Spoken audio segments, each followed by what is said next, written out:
All right, so let's go ahead and take a look at graphing quadratic functions.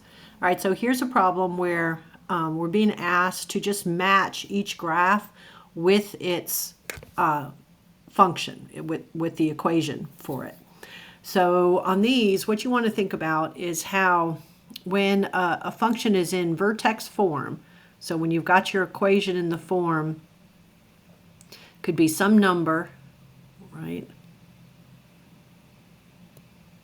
And then x minus h squared plus k, something like that, that the vertex is the hk, okay? So when I compare these, when I think about these equations and I compare them to the vertex, the formula that we have for the vertex form here, the h would be whatever makes this inside part equal to 0. So it'd be positive 1, and then the k is whatever's left. So 1, negative 1. The second one, the vertex would also be 1, but the k would start with a 1, but the k value would be positive 1. Now on this third one, the x-coordinate of the vertex would be negative 1, and the y-coordinate would be negative 1, and then it would be negative 1 followed by positive 1. So then on these, it's a matter of just locating which parabola has those vertices. So I'm needing, when I'm looking at this, do you notice that the scale on the y-axis goes by 2 units? Okay, so like this spot right here would have an x of 1 and a y of 1. So that means that one must be the h. So you drag the h one, put the h of x1 here. Okay, you would just drag that whole box into that spot, right? And then when I'm looking at this vertex here, that's at negative 1, positive 1. So that means I would put the g of x formula here, right? And then this one, the vertex is below the x-axis, okay? So it's over there at a positive 1 for the x-coordinate, but a negative 1 for the y. So that would be the j of x would go here, okay? And then the last one, you see how the vertex is over to the left. So it's at negative 1, negative 1. So that would be the f of x function, okay? All right, so let's go ahead and take a look at some more problems related to that. So there's a couple other problems you need to be able to do. Sometimes they're going to give you the formulas. They might be in the vertex form, or they might be in the standard form, and you're going to have to graph the parabola and then do a few additional things. So to graph it, find the vertex, and the y-intercept is usually the easiest thing to do to graph. And you know there's a tool that you use to graph the parabola. These two are probably the hardest ones because the function is not in the formulas are not in a good order. You would want your x squared term first, then your constant term, and or then your x term, and then your constant term. So get it in descending order. And I'm not moving from one side of the equation to the other. These are all on that right-hand side to start with, and they're going to stay there. I'm just rearranging their order. So make sure the x squared is still negative, the 6x has a positive in front of it, and the 16 has a positive.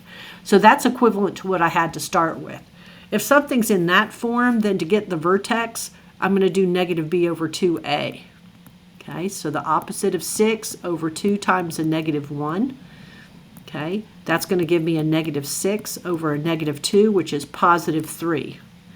So that means the x-coordinate of the vertex is 3 something. And then to wind up getting the y-coordinate of the vertex, I plug the 3 in to the formula. So I'm plugging 3 in to the formula and working that out. So I wind up with that being, let me do it down here, negative opposite of 9. Remember, you square first, then take its opposite, plus 18 plus 16. So my vertex winds up being, let's see, negative 9 plus 18 would be 9 plus 16, so that would be 25. So my vertex would be 3, 25, okay? All right, now, I could go grab the parabola tool and I could plot the vertex, but then I'd also need to plot one other thing. So the other thing I'm going to use is the fact that this right here, this would give me the y-intercept, because the y-intercept would be what happens when I do f of 0. And if I put in a 0 for all those x's, I would have, the opposite of 0 squared plus 6 times 0 plus 16. So that would just turn out to be 16 when I'm finished. The c value, you wouldn't even have to do any of that work. The c value would be your y-intercept.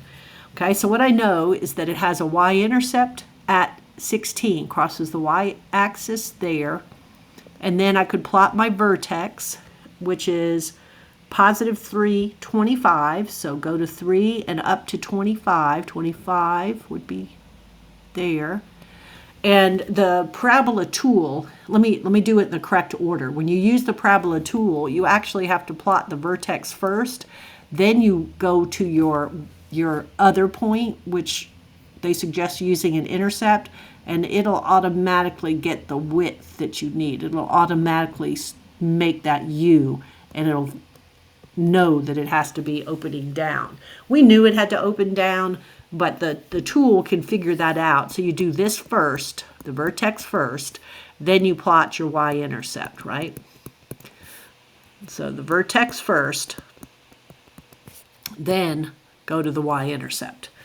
All right, so that's the graph. That's that part of it. Now, for the axis of symmetry, there's really no additional work. It's just realizing it's going to be that vertical line through the vertex. So it's going to have all the x's are going to equal 3. And it does say type an equation, so make sure you don't just put 3. Put x equals 3. For the domain of any quadratic function, it's going to be negative infinity to infinity. Make sure you do those parentheses to have the interval notation. And then the range is where it gets more interesting. So for this one, it keeps going towards negative infinity. For range, you're looking at y's. So it's from negative infinity until it stops at 3, which is a point on the,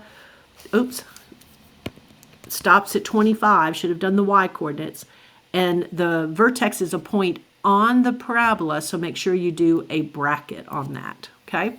So before you hit enter, just make sure you're checking, okay, yeah, use the y's. It was negative infinity to that high value of 25, and then you'll be good to go, okay? Now I wanted to do 17 and 18 because the original equations are out of order, so they're a little trickier than some. So on this one, this one's kind of in vertex form, but I need to have that squared term first. So that x minus 1 squared has a negative in front of it. It would still have a negative in front of it if I rearranged it. And then 4 is positive in front of it, so it needs to stay with a positive in front of it. So the original equation and what I just wrote are equivalent. I wasn't moving across an equal sign, so that's why the sign of the 4 didn't change, and that's why we still have a negative in front of the x minus 1 squared. All right, so this one's nice because the vertex is easy. We don't have a lot of work to do there. The vertex is just going to be 1, 4. So we know that. Now, to get another point, you could find the y-intercept by doing f of 0. And when you plug in a 0, you'd get 4 minus, let me go ahead and, well, it doesn't matter whether you use the original or the new one. Since I started with the original, I'm going to go ahead and do that. So I'm plugging in the 0 for the x, and I would get 4 minus, and then I'd have a negative 1 squared. Watch the order of operations. You'd have to square first, getting a positive 1, and then 4 minus 1 would be 3. So the y-intercept turns out to be 3. So once I do that, I'm ready to plot. So I'm going to plot the vertex first, which is 1, 4. And then I'm going to plot the y-intercept, which is 3. Now, notice you could have caught your mistake. The biggest mistake on this would be people saying the y-intercept is 5 because they do minus a negative. If you had put the y-intercept up there, then the parabola would have opened up, but it has to open down. So you would have caught that mistake if you try to make sure everything makes sense. Okay. Now, instead of finding the y-intercept, you could have found the x's. It's just the y-intercept is easier to do. So then our parabola would have to open down through that point. So I know it's also going to go through that point. And the tool makes the nice parabola for you. So your axis of symmetry is going to be this vertical line. It's x equals the x coordinate of your vertex. So x equals 1. The domain would be negative to positive infinity. But then the range on this one also is going to go from a negative infinity. And then when you get to that high point, make sure you're thinking about the y coordinate. It would be 4 and bracket on that 4. Now, your range, sometimes if your parabola opens up, sometimes you're going to have whatever the y coordinate is of that point to positive infinity.